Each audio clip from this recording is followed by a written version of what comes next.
Welcome to the Women in Web3 podcast, everyone. Today we have Straith Schreder with us, the Executive Creative Director at Palm NFT Studio. Straith, thank you so much for joining us today.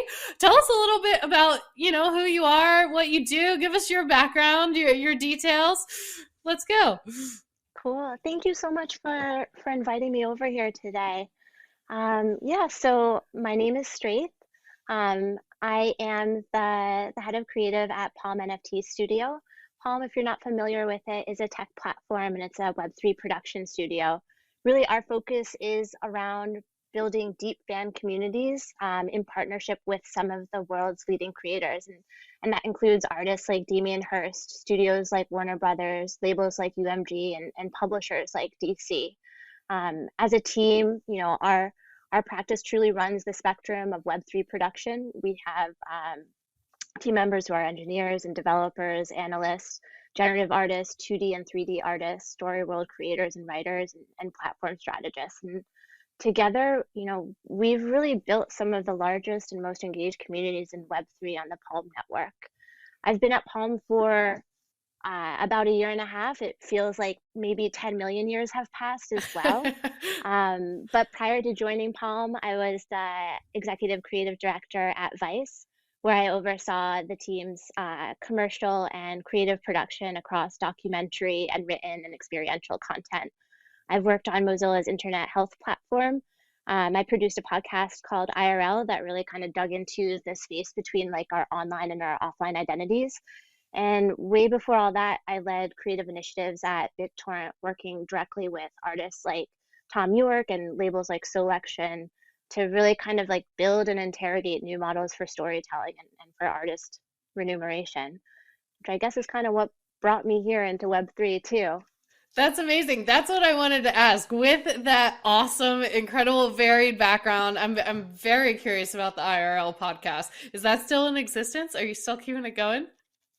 It is still in existence. I'm no longer keeping it going, but the team over there is doing incredible work like around internet health, internet safety, sustainability, data and privacy rights. I think that was an incredible experience to both work on that and sort of document and hear from the people at the front lines of shaping those issues, but also there's so much of that carried me into my work today for sure, even though it's production in a completely different space. It seems incredibly relevant to conversations that I've had too, with people who are trying to figure out like how do we build with these new technologies but keep people somewhat in their current reality, so they don't Yeah. just like forget all of their social burdens and run away to these artificial lands.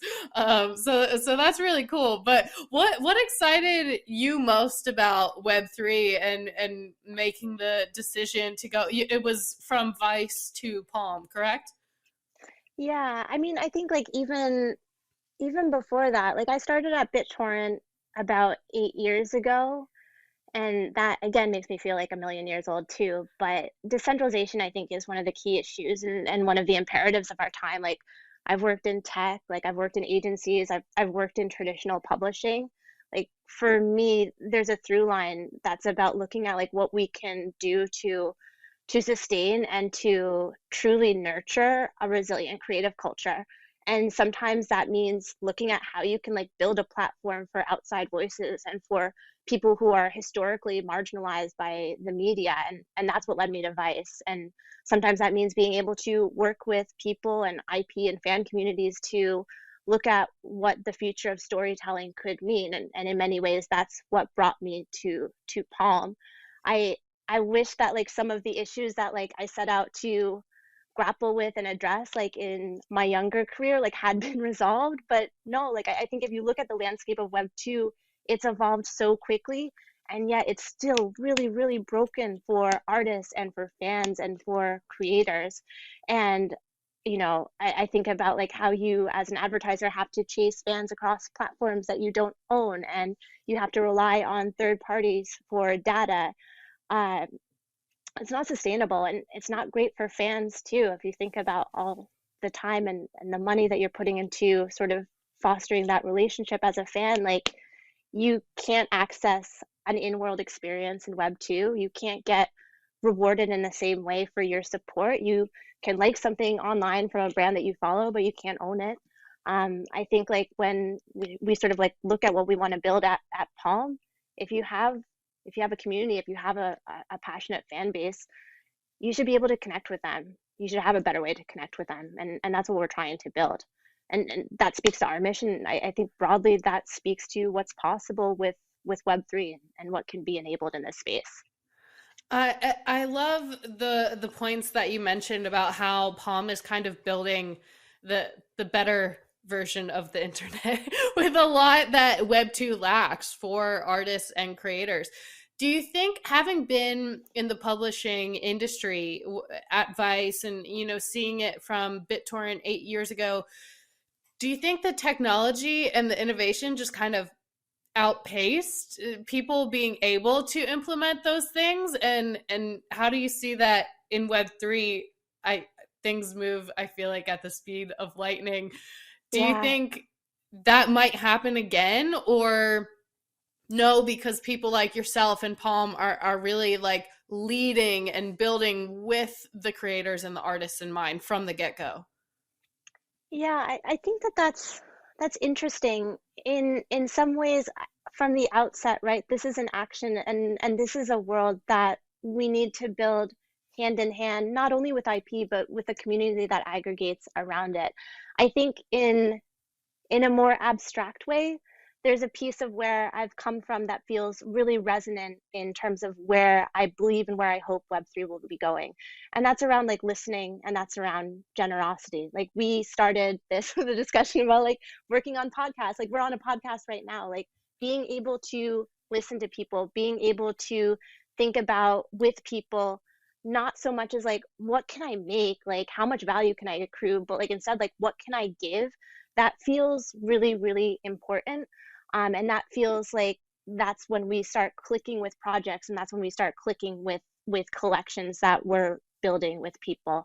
When it is conceiving something as sort of an act of generosity, as opposed to an act of a more transactional act.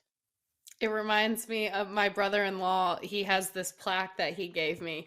I think it's Ben Franklin or someone who said it, but it's just, "What good shall I do this day?"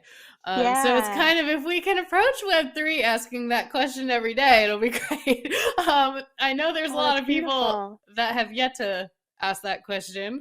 Palm, though, seems to just be blazing a trail in this, building like a trusted, safe space for artists and communities. And I want to touch a little bit. I know you had mentioned IP a few times. For the listeners who maybe aren't aware, are you able to share with them what IP is? Yeah, intellectual property, and I think some of the larger ones that specifically we're working on have been with Warner Brothers and specifically with DC. So over the course of the past year and a half, we've really been building and refining our platform for DC. We've created that end-to-end experience for now 6 DC NFT collections, and that spans custom drop sites, art that includes both generative collections as well as editioned work, AR integrations, AR NFTs, and token gated experiences. Over the course of the last month, we've sort of seen this platform come into its own, right? DC is now one of the most engaged brands in Web3. It's a platform now that is growing month on month, which is incredible in this sort of specific context. And we're seeing a lot of traction for what we've introduced around DC3, which is their collectible comics platform that was launched in October with Superman #1, obviously like a really, really precious title for fans. And we've subsequently dropped two additional collections, one around Black Adam, one around the Deadly Duo, and one coming tomorrow, which will be the first appearance of Robin. That's Detective Comics 38. But we've seen these collections sell out in minutes, and I think that a lot of that is due to the strength of the community around this, and due again to the work that has been done in building out this platform hand in hand with them. The first collection that we dropped was for Batman, the Bat Cowl collection. Those cowl holders, those collectors, are on a 2-year journey with us. They are creating canon, they are creating IP with DC, voting on the outcome of a comic book that was also released in September. So I think like our goal in so many ways is to see audiences have agency and to emerge as protagonists on this platform. They are. And that's a really, really beautiful and powerful thing. At what point did you see Web3 as something and NFTs as something that was going to last? It was going to stick around. Did you guys have to approach DC Comics, or did they come to you? And kind of what has it been like watching that evolution of the bigger brands, the household names, the comics that are so beloved, Yeah. moving into a completely uncharted territory, Wild West, as some call it. Yeah, I mean, I think it's a beautiful thing, right? Like, and over the course of the past year, like barring DC, like we've seen over 100 major brands and advertisers enter the NFT space, which tells me something about longevity and tells me something about the value that we can expect to see in this space. That, NFTs won't just be sort of seen as speculative assets, but they'll be seen as a mode of connection and as a mode of community building for large IP. As somebody who, is an advocate for decentralization, seeing large IP in this space is really, really significant, right? Like I think we're at a cultural tipping point.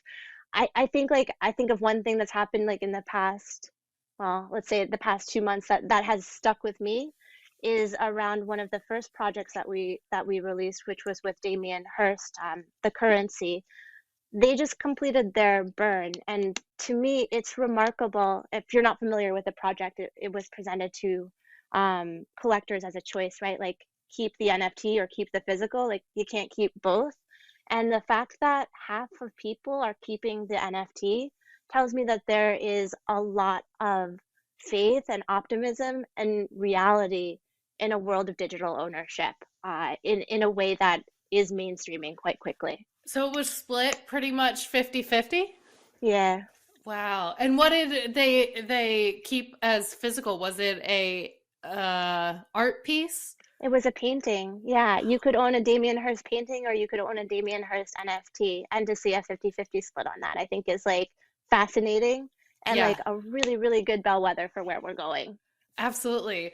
As the executive creative director, what is kind of your role on these projects? Are you overseeing the artwork of the NFT, or what is your main day-to-day job? Sure. So, we as a team, like as a creative team, will embark on discovery and research and creative concepting. We have, as a creative team specifically, 2D artists, 3D artists, we have our own proprietary generative art pipeline. So everything that you would need to build a collection end to end is something that's a core capability of our team. We also, as I think I mentioned, we have a writer's room. So we have people who have deep familiarity with comic, with film, with narrative storytelling, who work hand to hand with the art team in lockstep to truly kind of look at how we can build a story world around everything that we're creating. So looking at sort of a process from beginning to end, going through discovery, going through art discovery, going through story discovery, looking at sort of building that out from a production standpoint, and choosing, our path, whether it's generative, whether it's editioned, and bringing that to life like over the course of a release with our tech team. That's really cool. So, for you guys, you work a lot on, it sounds like taking art from people like Damien Hirst or a comic and turning it into a full-blown NFT, like Web3 project. Do you think, or have you seen already more artists or more comic writers or more musicians creating with those now digital assets and digital products in mind? Has it kind of shifted the creation from ideation? Yeah, I mean, I think that's the power and the promise and the potential of this space and of this technology is to be able to shift the balance of power in storytelling, away from, just solely you know, the property of IP and into the hands of fans and the creative communities that care about it. So absolutely, that's something that we've seen with comic book voting. Anybody, again, who is a collector of our Bat Cowl collection is given the opportunity to be able to shape the story of an upcoming comic. And so that's a big piece of it. Our team also does develop unique and original work that's based on IP too. So being able to interpret comic books and give them like a really, really beautiful front end experience in the reader is one.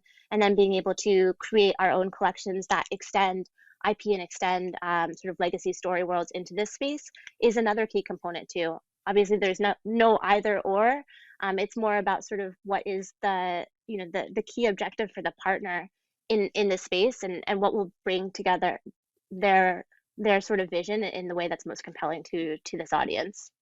For the audiences and the communities, is there something that you've seen or heard that's kind of still a misconception or something that they don't get about Web3 and NFTs, or something that's asked frequently?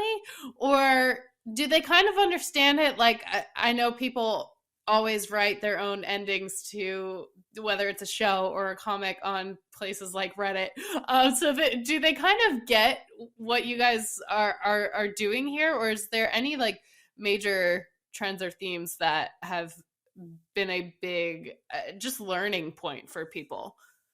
Yeah, I mean, I think that it's sort of an obligation to us as the platform to make things as broadly accessible as possible, right? Like we want to invite everybody into these worlds, whether you are crypto native or whether this is your very first NFT. So really kind of like reducing the barrier and the friction around entry is something that's key to us, especially given the scale of some of the partners that we're working with too, that have like massive global fan bases, making this like really, really simple, making this frictionless and kind of like in some ways like teaching by doing. I think again for Bat Cowls, like and having a roadmap that delivers every 52 days, like in so doing, like we're teaching you what utility means by sort of demonstrating it in action. We're building an expectation, we're building a behavior where you come back and you engage in the community and you engage in your account. And so I truly think that it's about anticipating the questions and being able to build something that is accessible and safe and truly welcoming to as many people as possible. You said something there, building a behavior, which is so cool. And I think it just shows the power of what this new technology can do for communities and fan groups, and just coming together in certain ways and making it routine instead of waking up and checking Instagram or whatever. It's like you Yeah. can wake up and check out the latest comic book page that was created or whatever it may be, Wake where up you and are solve on a your mystery roadmap. with us. Yeah, like we've done like a lot of code-based challenges for our communities, for our factions. Like we've set them out on raids and on quests. Like we want people to have a true in-world experience and not something that's just transactional. I love that. The other thing you mentioned was someone's first NFT. So I'm curious, what was your first NFT? Oh, shoot. I feel like I should have like a better answer That's for this. okay. I think I want to start asking this throughout because it's a good one, like just to see. It's I mean, a lot of them might not even be around anymore. Yeah. Yeah, it's also like I mean, I think it's in some ways I'm not trying to like hedge your question, but like in some ways it's like a really personal thing too. Like it's Yeah. like, oh, like what's in like your phone roll, you know? Like it's like a Oh, little bit that's of like a photo roll true. question. Yeah. That can be more personal than you think? Yeah. I like My first one was Damien Hirst, Oh, and that's awesome. I did keep it. Oh, you didn't burn it? I had to keep it. That's very cool. Well, maybe we can use that somehow in like the cover or the social media clips here to show off a little bit of Damien's work. That's awesome. But I know we're getting close to time here. I feel like we could talk for hours, but I wanted to ask, is there anything else that you want to add? Anything that you're most looking forward to? I know you mentioned you guys have a Robin NFT drop, I think you said. That's tomorrow, so we can link out to anything. But yeah, any last thoughts that you have or want to leave everyone with? Yeah, I mean, I think like, of course, if you haven't explored the DC NFT platform, we can link out to there. The drop tomorrow will be Detective Comics 38. It's a really, really incredible title. The reader experience is superlative and is made with a lot of love. I think like if there's anything more broadly that like I could leave you with, like uh, I mean, this is like a challenging time in crypto. This is like a challenging time, period. I think it can be like really, really maybe easier even to say that like it's over, like it's all over. And I think that it's actually harder to admit the opposite, that like we're only just getting started and this is just a young world that is in flux. And with all of the chaos and complexity, I think comes a lot of opportunity and possibility and the potential for real change. And that's what our team is here for. So I'm really excited about what we're building, and I'm really excited to be able to share that with with everybody that touches our platform and the projects that we make and put out there in the world. I want to amplify that last message with a microphone. I'm so happy that you shared that, and it just goes to show what a light you are for this space and the way that you view it. And I think a lot of people will, find a little bit of solace in that takeaway because it has been tough times for a lot of people. So thank you for Yeah. sharing everything straight. For people who want more of you, where should they go? Where should Um, they follow you? well, listen, I will tell people to follow Palm on Twitter. That's Palm NFT. My Twitter is my first name, last name at Twitter. That probably is better linked out because of all of the alliteration and spelling there. We will do that. It will go in the show notes. All Um, right. that is all. Unless you have any final thoughts or closing notes. No, thank you so much for having me. This was awesome. Really good Thank you. to chat. Yeah, we'll chat again soon. Cool. Thank you.